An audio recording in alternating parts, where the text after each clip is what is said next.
the last 10 years, I think, has been a defining era in Nigeria. It's the dawn of democracy and civilian rule, and it's also an era of fantastic economic reforms. What's your impression of Nigeria at 50? Well, Nigeria is a work in progress with a lot of opportunities missed and a lot of potentials not fully realized. But it is not a hopeless situation. It's a country of very ebullient people who are conscious of what they want to be, and they are very critical of what is going on. So Nigeria, it's a hopeful nation, but certainly underperforming.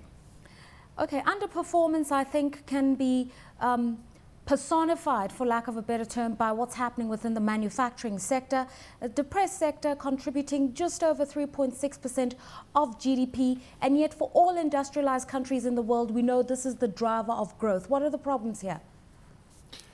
Well, the issue with manufacturing was that it was never so. There was a time manufacturing was doing much better. Even as late as 1999, manufacturing was contributing almost 6% of GDP. At some point, in the late 70s, 80, up to 16% of GDP. It's just that due to a combination of facts, some global realities, some problems with internal domestic policies, we had entered a phase of deindustrialization. The global competitiveness made Nigerian manufacturing to take a lower place in the hierarchy of things, because first is that the high cost of doing business in the country, occasioned by issues of infrastructural deficit, issues of multiple taxation, and above all, poor regulatory activities that have not allowed policies and tariffs to be maintained as prescribed in the book. So we have a lot of cheaper imports, some genuine, some not too genuine, driving away local manufacture.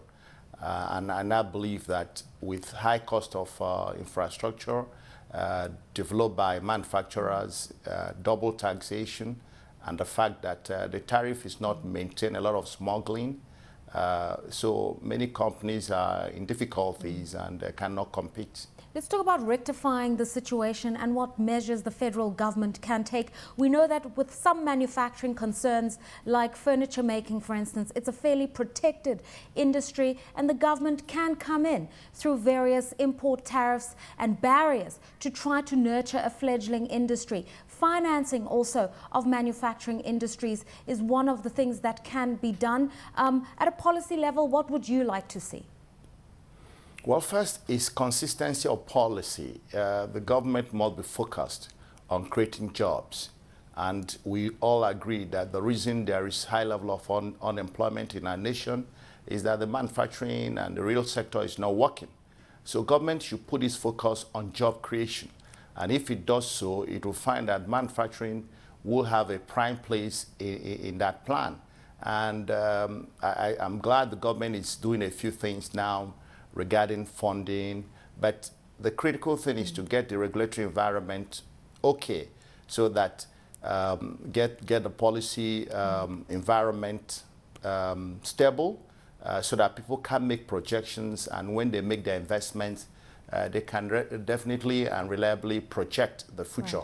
Right. A couple of uncertainties must be avoided. Positive flip-flops must be avoided, and a focus on job creation will enable incentives to be created for manufacturing. We know that the Nigerian private sector, despite some of these shortfalls in the business environment, are very, very enterprising and dynamic. What is it that business can do? Once the government has established development funds for agricultural processing, for instance, there's a fund for entrepreneurs, where can business step in and just lead the charge?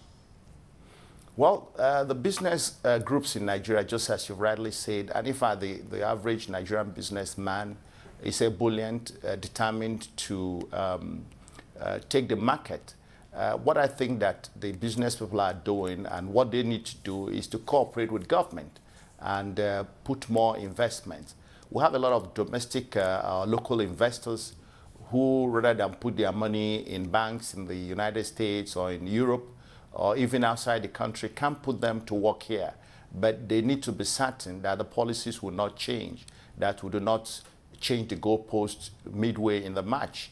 They're also looking at the issue of security, safety of lives and property, law and order. These are issues that will promote both domestic and international investment. And I can tell you, many Nigerians are willing to invest in this economy if the incentives are there.